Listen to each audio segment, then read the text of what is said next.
Salamo faraka amin'ny sivifolo. Ny mitoetra ao amin'ny fiherena izay haniavo indrindra dia moa ny eo ambanin'ny aliky ny tsy toa. Izao ilaza amin'ny tompo hoe fialovako sy batery fiarovana ho ahy izy ary Andriamanitro izay tokeko. Fa izy no hanafaka anao amin'ny fandriky ny mpihaza sy ny areti-mandoza. Ny volon'elany no hanaronana anao ary ao ambanin'ny elany no hialofanao. Ho hampinga kely sy hampinga lehibe ny fahamarinana.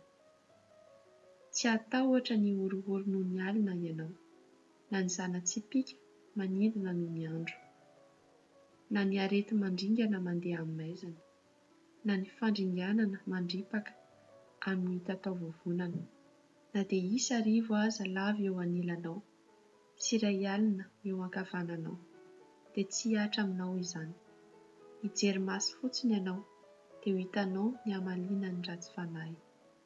Satria ho ianao, Tompo, ianao no ariko, sady nataonao ho fonenanao ny avo indrindra, dia tsy hisy loza hanjoanao, na aretina hanakaiky ny lainao. Fa izy handidina anjeliny aminao, mba hiaro anao eny amin'izay rehetra alehanao. Eny an-tanany no hitondran'ireo anao, fandrao ho tafitohina amin'ny vaty ny tongotrao.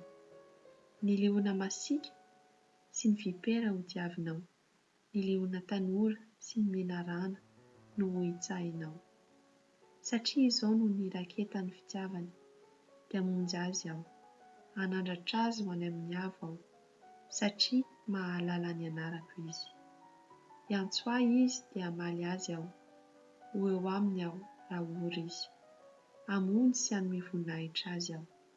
Ho vokisako fa ela velona izy, ary asehoko azy ny famonjeko.